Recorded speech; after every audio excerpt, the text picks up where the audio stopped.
Once you've got your bridal party selected, the next step will be to create a rough draft of your guest list. Now, brace yourself because this part is typically one of the most stressful parts when planning a wedding. If you're like most people planning a wedding, you'd love to have everyone who's important be there, but that can get really expensive.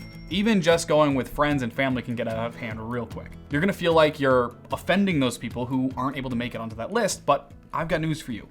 It's just a wedding. They're still gonna be super happy and will understand why you kept things small. You need to be able to work within your budget and your comfort zone. Speaking of budget, remember when we mentioned that catering tab in the budget calculator? Well, pull that up and take a look at it. Depending on what you listed as your total wedding budget will in turn determine your catering budget. So if we then click on the catering tab of your budget calculator, you can see this budget broken down into its low end and high end estimates. Now, here's where you need to do your research. With each of these potential catering options, take their estimated cost per plate range and plug it into that catering calculator. So let's say I found a caterer that is quoting me a cost per plate of $50 to $55. I'll plug that into the range of the calculator and hit enter. This will then give me a breakdown of how many guests I can accommodate within this budget, both on the low and the high end range. From here, I can determine if this aligns with my guest list. Remember though, you need to include your vendors in this count as well. So if after doing that calculation, you find that your guest accommodation range is much higher than your guest list,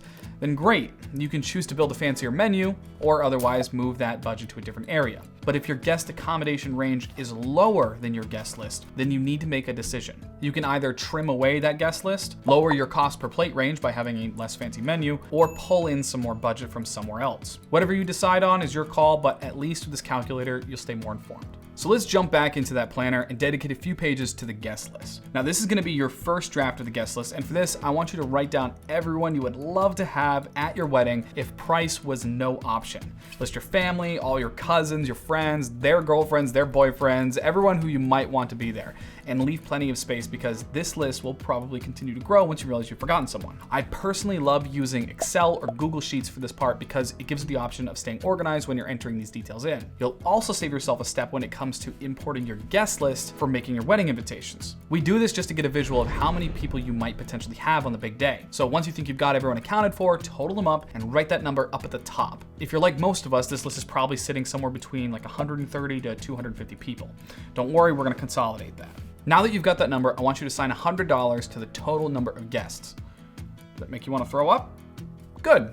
I want you to write that number next to the guest count. That is the average cost per person for the average wedding. This is where you and your partner need to have a serious conversation about what's more important. Do you want to have a more exclusive wedding with a smaller number of people and a fancier setup?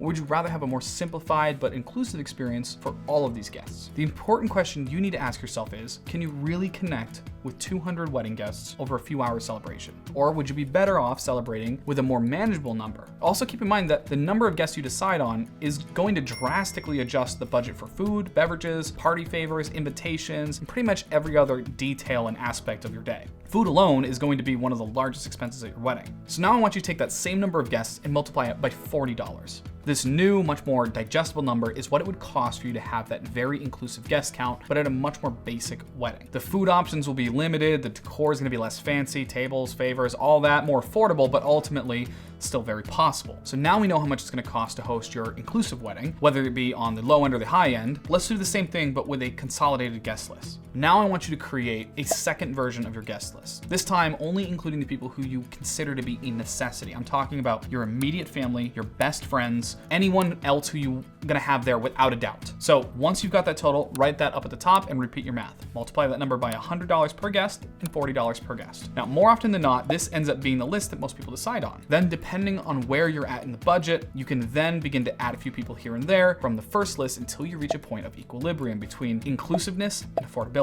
If you do your number crunching correctly, the total cost should be close to what you set aside when you first created your budget in the column for food and beverage, which is 20 to 26% of your total budget. Now keep in mind that that's for everything food and drink related. So catering, the bar, the wedding cake, desserts, and the staff to run everything. So let's do an example. If we use the same example we used before of $20,000 budget, we're doing the 20 to 26% for your food and beverage. That means that you should be sitting around $5,200 total if we're using all that budget. Now, if I take that same evaluation I had before at $50 to $55 cost per plate, I'm looking at about 65 to 72 guests, depending on how fancy I want to go. Now, this also gives me some wiggle room because I do have some surplus budget available, and I've already factored in a separate budget for my decor and any guest party favors. Now, if you're off budget, head back to that list and see where you can make some cuts. In one of the next videos, we'll be going over the benefits and setbacks of doing a plated dinner versus a buffet style dinner. We actually dedicate 3 videos just to designing the menu and your food, so don't worry, we're gonna cover everything. Depending on which one of these you choose though, can also help make things very affordable